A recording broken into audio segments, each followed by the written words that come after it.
Hello everyone, welcome to Jyotsna study zone. जैसा कि आप सभी जानते हैं कि हम सब मिलकर यूपीटीजीटी एग्जाम की प्रिपरेशन कर रहे हैं। इसमें हम लोग म्यूजिक सब्जेक्ट के पीवाई क्यूज को सॉल्व कर रहे हैं, जिसमें हम लोगों ने 2004 में हुए क्वेश्चन पेपर का थर्ड पार्ट तक सॉल्व कर लिया है। आज के सेशन में हम इसका फोर्थ पार्ट सॉल्व करेंगे, जिसमें कि हम 76 से लेकर 100 तक के क्वेश्चन को देखेंगे। आज हमारा सीरीज़ के हिसाब से पार्ट 19 है। तो चलिए हम स्टार्ट करते हैं अपने आज के सेशन को। और सेशन को स्टार्ट करने से पहले अगर आप चैनल पर नए हैं तो प्लीज़ चैनल को सब्सक्राइब कर लीजिए और बेल आइकन को प्रेस कर लीजिए, जिससे कि चैनल पर आने वाली सभी वीडियोस की इंफॉर्मेशन सबसे पहले आपको मिले। इसके साथ ही साथ आप ज्योत्सना स्टडी जोन के व्हाट्सएप चैनल, इंस्टाग्राम चैनल और टेलीग्राम चैनल से भी जुड़ सकते हैं, जिसका लिंक इस वीडियो के डिस्क्रिप्शन बॉक्स में दिया हुआ है। तो जाके आप इन ग्रुप्स में, चैनल्स में ऐड हो सकते हैं। तो फ्रेंड्स, इस वीडियो को आप अपने दोस्तों में और सांगीतिक ग्रुप में जहाँ भी आप ऐड हैं वहाँ पर शेयर कर दीजिए, जिससे कि सभी को इस क्लास का बेनिफिट मिल सके। तो चलिए हम स्टार्ट करते हैं अपने आज के सेशन को। और अगर आपको ये क्लास अच्छी लगे तो प्लीज़ इस क्लास को लाइक ज़रूर से करिएगा। तो चलिए हम देखते हैं आज का पहला क्वेश्चन। तो आज का पहला क्वेश्चन है, वाद्यों को शारंगदेव के अनुसार मुख्यतः कितने वर्गों में विभाजित किया गया है? 1, 2, 3 या 4? तो वाद्यों को शारंगदेव जी के अनुसार मुख्य 4 भागों में विभाजित किया गया है। इसका राइट आंसर ऑप्शन 4 हो जाएगा, 4। वाद्यों को शारंगदेव जी के अनुसार मुख्यतः 4 वर्गों में विभाजित किया गया है। कौन कौन से? पहला है तत्, दूसरा सुशिर, तीसरा घन और चौथा अवनद्य। तो इन 4 भागों में विभाजित किया गया है। शारंगदेव जी ने संगीत रत्नाकर नामक ग्रंथ 13वीं शताब्दी में लिखा है और इस ग्रंथ में चारों वर्गों के वाद्यों का वर्णन किया हुआ है। तो इसका जो राइट आंसर होगा वो ऑप्शन 4 हो जाएगा, 4। नेक्स्ट क्वेश्चन है, जिन वाद्यों में चमड़े पर आघात करने से स्वर उत्पन्न होता है उसे कहते हैं तत्वाद्य, सुशिरवाद्य, अवनद्यवाद्य या घनवाद्य। तो जिन वाद्यों में चमड़े पर आघात करने से स्वर उत्पन्न होता है उसे अवनद्यवाद्य कहते हैं। इसका राइट आंसर होगा ऑप्शन 3, अवनद्यवाद्य। जिन वाद्यों पर आघात करने से स्वर उत्पन्न होते हैं उसे अवनद्यवाद्य कहा जाता है। जैसे तबला, पखावज आदि वाद्य जो हैं पखावज के अवनद्य श्रेणी के अंतर्गत आते हैं। सितार एक तत्वाद्य होता है, शहनाई सुशिर वाद्य है व मजीरा जो है वो घनवाद्य होता है और ढोलक अवनद्यवाद्य की श्रेणी में आता है। तो इसका राइट आंसर ऑप्शन 3 हो जाएगा, अवनद्यवाद्य। नेक्स्ट क्वेश्चन है, इसराज को कौन से यंत्र से बजाया जाता है? रीड के द्वारा, मिजराब के द्वारा, कमानी द्वारा या हवा द्वारा? तो इसका राइट आंसर होगा ऑप्शन 2, मिजराब द्वारा। तो इसका जो राइट आंसर हो जाएगा वो ऑप्शन 2 हो जाएगा, कमानी द्वारा। मिजराब को कमानी के द्वारा बजाया जाता है। राजवाद्य को कमानी के द्वारा बजाया जाता है और इसराज जो है तत्वाद्य होता है। नेक्स्ट क्वेश्चन है, किसी एक स्वर से दूसरे स्वर तक जाने को गायन में मीड़ कहते हैं। वाद्यों में इसे क्या कहेंगे? आकर्ष, अपकर्ष, सूत या गत? किसी एक स्वर से दूसरे स्वर तक जाने को मीड़ कहते हैं गायन में, तो वाद्यों में इसे सूत कहेंगे। इसका राइट आंसर ऑप्शन 3 हो जाएगा, सूत। नेक्स्ट क्वेश्चन है, दिल्ली बाज को क्या कहते हैं? झाला, ठाठ, गत या मसीद खानी? तो यहाँ पर जो है सितार के परिप्रेक्ष्य में ये क्वेश्चन बनाया गया है कि सितार के दिल्ली बाज को क्या कहते हैं। ठीक है, तो सितार में दिल्ली बाज को मसीद खानी कहा जाता है। इसका राइट आंसर ऑप्शन 4 हो जाएगा, मसीद खानी। दिल्ली बाज को मसीद खानी बाज कहते हैं। मसीद खानी बाज विलंबित लय में बजाई जाती है और मसीद खानी बाज का आविष्कार मसीद खां जी ने किया हुआ है। तो इस प्रकार इसका राइट आंसर ऑप्शन 4 हो जाएगा, मसीद खानी। नेक्स्ट क्वेश्चन है, रज़ा खानी बाज को कहते हैं लखनऊ बाज, इलाहाबादी बाज, बम्बई वादी बाज या कलकत्ता वादी बाज? तो रज़ा खानी बाज को लखनऊ बाज कहते हैं। इसका राइट आंसर ऑप्शन 1 हो जाएगा, लखनऊ बाज। रज़ा खानी बाज को लखनऊ बाज कहा जाता है। रज़ा खानी बाज को द्रुत लय में बजाया जाता है। रज़ा खानी बाज का आविष्कार जो है मोहम्मद खां ने नहीं, रज़ा खां जी ने किया हुआ है।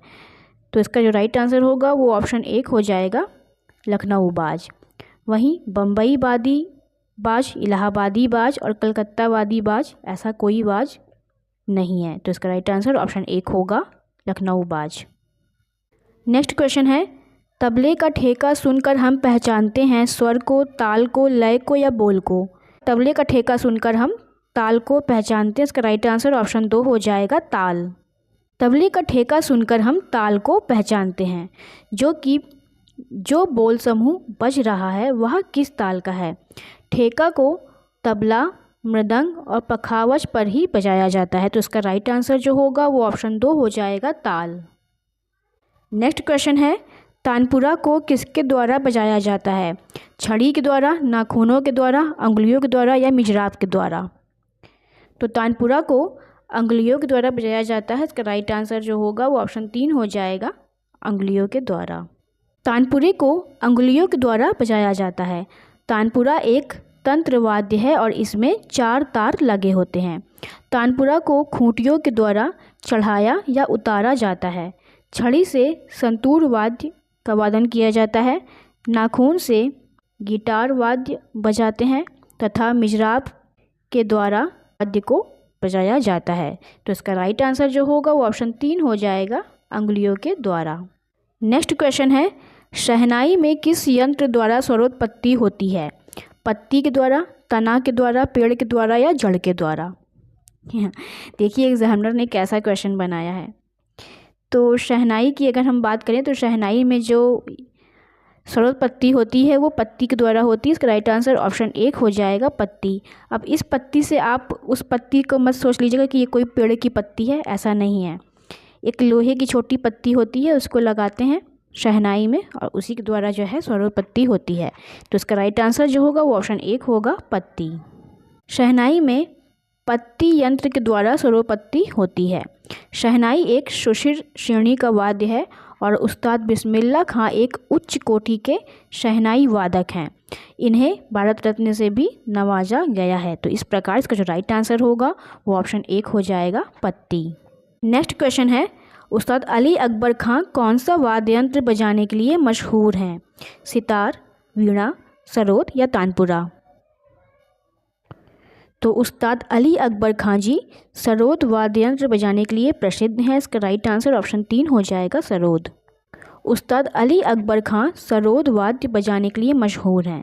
सरोद वाद्य एक तंत्र वाद्य की श्रेणी में आता है। इसका राइट आंसर ऑप्शन 3 हो जाएगा, सरोद। फ्रेंड्स, आपको ये सेशन कैसा लग रहा है हमें कमेंट में ज़रूर से बताइएगा और इस वीडियो को एक लाइक ज़रूर से कर दीजिएगा और अपने दोस्तों में इसे शेयर कर दीजिएगा। नेक्स्ट क्वेश्चन है, हिंदुस्तान में मशहूर शहनाई वादक का नाम क्या है। उस्ताद अल्लाह रखा खां, बिस्मिल्लाह खां, नाना साहब पानसे या पंडित भैरव सहाय। हिंदुस्तान में मशहूर शहनाई वादक का नाम है उस्ताद बिस्मिल्लाह खां। इसका राइट आंसर ऑप्शन 2 हो जाएगा, बिस्मिल्लाह खां। हिंदुस्तान में मशहूर शहनाई वादक का नाम उस्ताद बिस्मिल्लाह खां जी है। बिस्मिल्लाह खां जी को 2001 में भारत रत्न की उपाधि मिली हुई थी। उस्ताद अल्लाह रखा खां जी एक तबला वादक हैं प्रसिद्ध, नाना साहब पानसे जी पखावज वादक हैं। तो इसका जो राइट आंसर हो जाएगा वो ऑप्शन 2 हो जाएगा, बिस्मिल्लाह खां।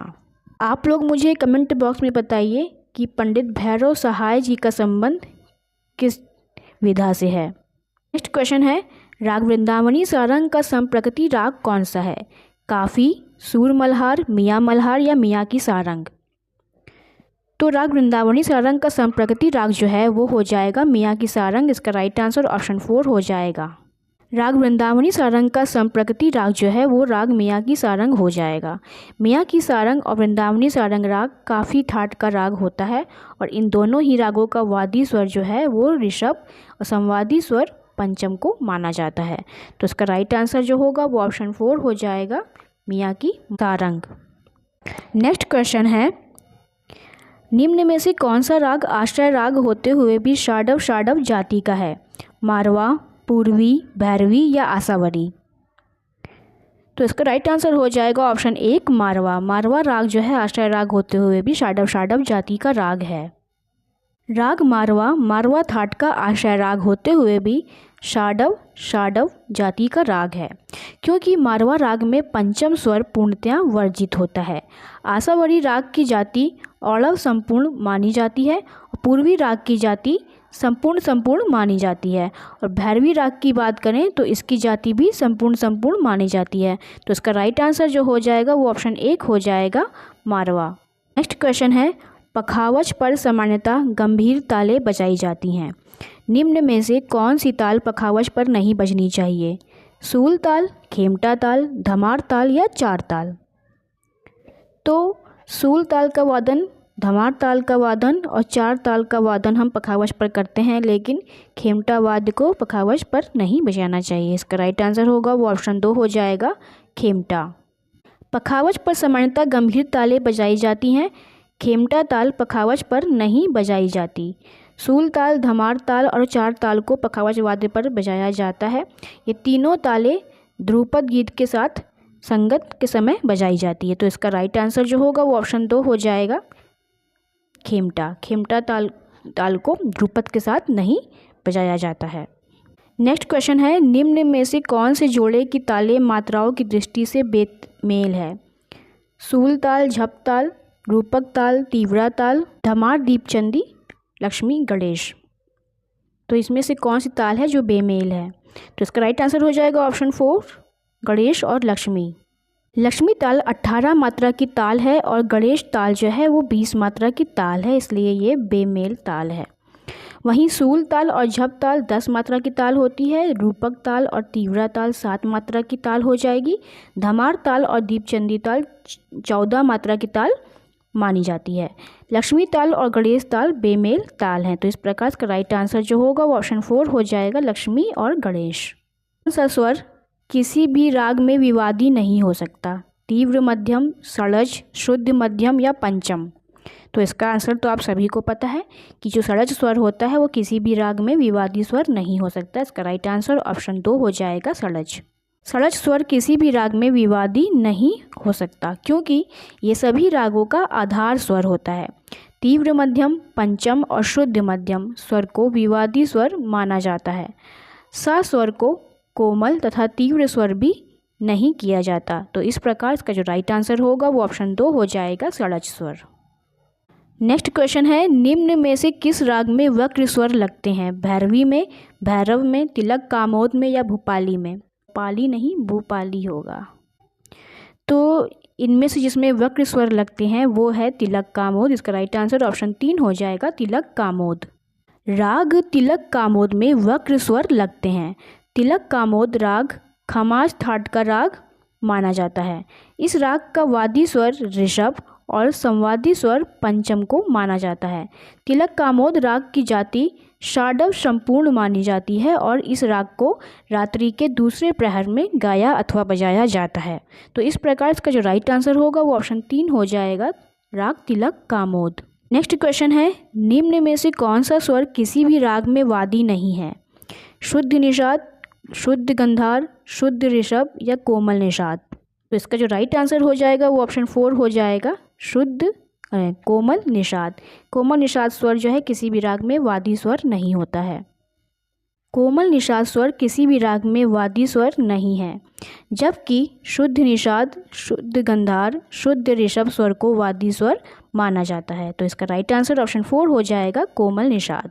फ्रेंड्स, आपको ये क्वेश्चन कैसे लग रहे हैं हमें कमेंट बॉक्स में ज़रूर से बताइएगा। और अगर आपको ये सेशन अच्छा लग रहा हो, क्लास का एनवायरनमेंट अच्छा लग रहा हो, तो प्लीज़ इसे लाइक ज़रूर से करिएगा। तो आप देखिए कि इस क्लास में मैं किसी भी फालतू चीज़ों की चर्चा नहीं करती हूँ, सिर्फ और सिर्फ फोकस रहता है कम समय में आपको पूरे क्वेश्चंस कराने का, जिससे कि आपका कीमती समय भी बर्बाद ना हो। तो अगर आपको मेरी ये सोच अच्छी लग रही है तो प्लीज़ इस क्लास को एक लाइक ज़रूर से करिएगा और इसे अपने दोस्तों में शेयर ज़रूर से कर दीजिएगा। मुझे पता है कि स्टूडेंट लाइफ के लिए टाइम कितना कीमती होता है। चलिए इसी को ध्यान में रखते हुए हम आगे बढ़ते हैं और नेक्स्ट क्वेश्चन को देखते हैं। नेक्स्ट क्वेश्चन है, भीम पलासी राग में किस स्वर पर न्यास कर सकते हैं? धैवत पर, ऋषभ पर, गंधार पर या षड्ज पर? तो भीम पलासी राग में गंधार स्वर पर न्यास कर सकते हैं। इसका राइट आंसर ऑप्शन 3 हो जाएगा, गंधार। राग भीम पलासी में गंधार स्वर जो है उस पर न्यास अर्थात ठहराव किया जाता है। भीमपलासी राग को काफ़ी ठाट का राग माना जाता है। इस राग की जाति औरव संपूर्ण है और भीमपलासी राग का वादी स्वर मध्यम तथा संवादी स्वर षड्ज को माना जाता है। इस राग में धा, रे तथा सा स्वर पर न्यास नहीं किया जाता, तो इसका राइट आंसर जो होगा वो ऑप्शन 3 हो जाएगा, गंधार। नेक्स्ट क्वेश्चन, निम्न में से कौन सा एक आलाप का प्रकार नहीं है? रूप का आलाप, मेलापक, आलाप्ती गान या रागालाप। तो इनमें से जो आलाप का एक प्रकार नहीं है वो है मेलापक। इसका राइट आंसर ऑप्शन 2 हो जाएगा, मेलापक। नेक्स्ट क्वेश्चन है, भारतीय संगीत में किस स्वर को अद्वदर्शक स्वर कहा जाता है? इसका आंसर तो आप लोग बिना ऑप्शन देखे ही दे सकते हैं, तो इसका कोशिश कीजिए आप लोग कि जो लाइव चैट बॉक्स चल रहा है उसमें आप लोग इसका क्वेश्चन जरूर से कीजिए। वो अद्वदर्शक स्वर जो है वो मध्यम को कहते हैं। इसका राइट आंसर ऑप्शन 1 होगा। भारतीय संगीत में मध्य स्वर को अर्धदर्शक स्वर कहा गया है। अर्धदर्शक स्वर से पूर्वार्ध और उत्तरार्ध स्वर का पता लगता है। सा से मा तक के स्वर पूर्वार्ध तथा पा से सा तक के स्वर जो है उत्तरार्ध स्वर कहे जाते हैं। तो इसका राइट आंसर जो होगा वो ऑप्शन 1 हो जाएगा, मध्यम स्वर। नेक्स्ट क्वेश्चन है, राग केदार में रंजकता बढ़ाने के लिए किस विवादी स्वर का अल्प प्रयोग किया जाता है? कोमल ऋषभ का, कोमल गंधार का, कोमल निषाद का या कोमल धैवत का? राग केदार में रंजकता बढ़ाने के लिए जिस विवादी स्वर का अल्प प्रयोग किया जाता है वह है कोमल निषाद। इसका राइट आंसर ऑप्शन 3 हो जाएगा, कोमल निषाद। केदार में रंजकता बढ़ाने के लिए कोमल निषाद विवादी स्वर का अल्प प्रयोग किया जाता है। राग केदार कल्याण ठाट का राग होता है। इसकी जाति औरव संपूर्ण मानी जाती है। केदार राग में दोनों मध्यम का प्रयोग होता है और इस राग का वादी स्वर षड्ज तथा संवादी स्वर मध्यम को माना जाता है। तो इस प्रकार से इसका राइट आंसर ऑप्शन 3 हो जाएगा, कोमल निषाद। नेक्स्ट क्वेश्चन है, निम्न में से कौन सा स्वर युग्म किसी भी राग के वादी संवादी स्वर नहीं हो सकते? सा, मा, गा, धा, गानी या रेगा। तो इनमें से वह कौन सा स्वर युग्म है जो किसी भी राग का वादी संवादी नहीं हो सकता? तो इसका जो राइट आंसर हो जाएगा वो ऑप्शन 4 हो जाएगा, रेगा। रेगा स्वर जो है वो किसी भी राग का वादी और संवादी स्वर नहीं हो सकता।